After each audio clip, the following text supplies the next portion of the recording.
How's it going, guys? Artomox here, and today I'm bringing you a top lane game. This is very unusual, I'm not gonna lie. I usually tend to play jungle, but this time I'm playing top lane. And guys, I'm not a very... I don't have a huge champion pool in the top lane. I only tend to play either Renekton, Poppy, or Cyan. I don't really know what else to play. And it's not that I don't know what else to play. I could play it, but I just, maybe I just don't feel comfortable.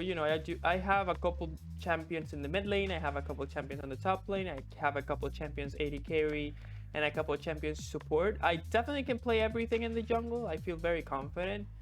But in the top lane, usually it's going to be most of the time Renekton, and then if not, then Poppy or Cyan. So yeah, right here, I'm gonna go against a Wukong. I love squishy matchups with Renekton because then I can definitely abuse them, and you're gonna be able to see. And the techniques I use revolves around trading and understanding the matchup and understanding the my champion matchups and trading, because that's what's basically gonna allow me the full-on snowball. So right here I went for a full-on fury trade, to see his reflexes and everything with his decoy. So now I know that I have to make use of his decoy before I go for trades. And then right there, another trade check, and then as you can already see, he's very, very low. So I'm very confident right there because I already did 2 trades. And again, it's very important, guys, because that's what I tend to do, right? You get one trade in here, for example, one boom, boom, boom. Now he's very low, one another Q and one more auto. So at this point, I am 50 Fury. This is something that is going on the river. But then usually I know that with my full-on abilities, I'm gonna be able to kill him. And this is something that people tend to be scared of, right? And this was very risky because if he was his decoy, I would have been forced to use my flash. But then again, I did not expect him to react that fast, maybe. And again, this works mostly on lower elos. Higher elos, people will have reflexes and will understand the matchup better. But as you can see here, and again, this is something that people would be really scared because it's only 3 minutes and you're not supposed to be tower diving. But then again, boom, boom, boom, thank you very much for the free kill. And I'm just gonna go ahead and keep farming. Obviously, the early farm, guys, very, very important. Try not to miss it, so that you can, go into a great bag and get your items. So in this game, I'm gonna be building a build that I've been enjoying a lot, which is Blade of the Ruined King into Prowler's Claw. And that's just gonna help me, snowball this game very, very hard, especially against squishy matchups. And when I'm playing lower elos, I love to go aggressive. So right there, again, another trade. Try not to use my W because I thought he was gonna use his decoy. Same thing again, trying to get as much as I can. And now he's very, very low, and he's gonna make okay, no, never mind. I thought that this is gonna be the time that he stayed, because people for some reason tend to stay very very low in lane, so that's not very, very good. And then right here, I'm gonna be building this item first, which is gonna be the recurve bow, because of the 15 physical damage on hit, which if I trade with my W, is gonna apply the on hit damage, which is gonna be huge per auto, which is huge damage. Obviously, it's gonna give me attack speed for the consistent damage, and that's gonna be really, really good. That's why I like it. Obviously, it could not, maybe it's not the way to go, but that's the way I enjoy it. So right here, he's gonna set up vision. I'm gonna set up vision. He's still level 5. Okay, no, never mind. He's level 6. But then again, I'm gonna be using the same strats. Obviously, I'm gonna wait for him to start using his decoy, and then try to go for my W. He's gonna be healing up. I'm gonna be healing up. Harassing every single time I can. There were a couple positions where he could definitely punish me even harder than he did, but then he didn't. And then Nocturne came in here, and then that's it. On the tower, thank you very much. You've already used your decoy. You've already used your ultimate. Nothing to do in there for you.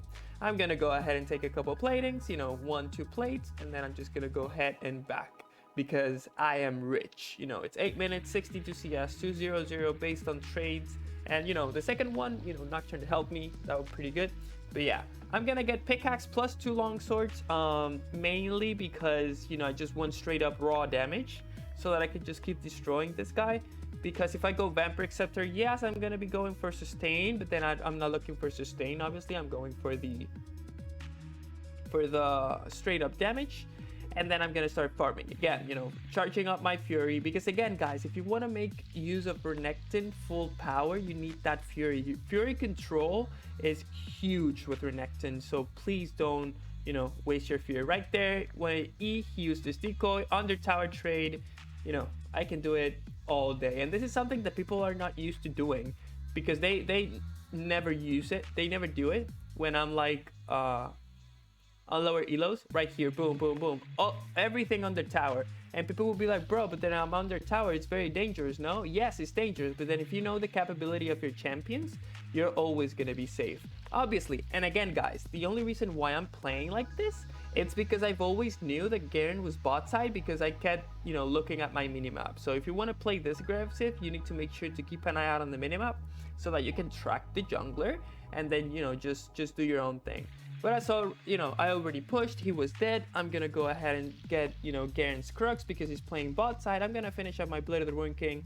300, 93 CS at 11 minutes. This Wukong is not looking good. And he's not respecting me either because he's building towards Sheen and Kindle Gem, which is gonna give him HP and okay, but then usually you wanna build up, you usually wanna build the armor first if you're gonna be in a losing matchup. So right here, guys, this is the only reason why you never gank a lane that is so far ahead, because this is basically what happens. Boom, I'm gonna be able to kill the jungler, but he gets the decoy in, and you know, so he played it very nicely, but I almost 2v1'd them. And that is not something that you as a jungler want. You never want to go into a lane to give your kill for a trade. That is not good. That doesn't help. That's just gonna send me farther ahead because one, I have TP, two, I've already had the lane pushed, so I'm not losing basically anything. I'm gonna TP in and I already just got a kill and I had the opportunity to buy, and it's still the same position. I still have my Blade of the Ruined King. I'm building towards my Prowler's Claw, and it's not gonna be pretty for this Wukong. So again, right here, yes, he has red buff. Yes, he can, you know, trade me and everything. I know he's gonna be using his decoy, so I'm just technically using my E and Q to bait it and then going with my W, charging up my Fury, healing back up with my Q, sometimes using my Q to heal myself up with the Empower Q, trying to get, you know, the 160 of the platings, and whenever I can, I'm gonna try to, you know, trade with him. And then right here, I know that he already used his decoy. He's already dead, so I don't really need to chase for the kill because he needs to back either way. So, you know, I'm gonna be able to get the full-on tower, and then after that, I'm gonna go into the enemy jungle, and then I'm gonna start invading this Garen, so that I don't just win the top lane, I win the jungle too. So as you can see, boom, boom, boom. Thank you very much. You know, my lane is already pushed. I don't want to be in a difficult position. Akali wants to fight me, but I'm 3 levels ahead of you. If you go into, you know, it's not gonna be good. So this is how you start snowballing, guys. This is how you start getting control into everything. You know, a couple trade-ins, you know, a couple kills. People would be really scared if they get to be, if they don't, you know, if they see Garen ganking them, they would start backing up. It's like, no, don't back up, just go ahead and kill them.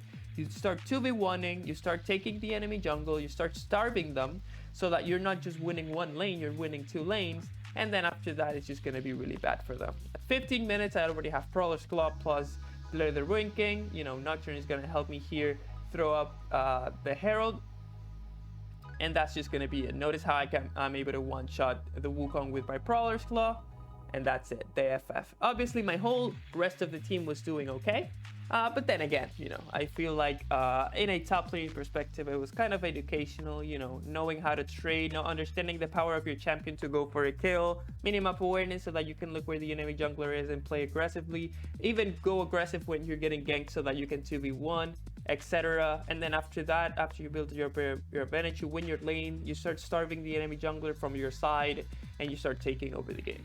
So yeah, that was the game. Hope you guys enjoyed it. Let me know what you guys want me to play next. And as always, stay healthy, drink lots of water, and have fun on the Rift, guys. See you in the next video.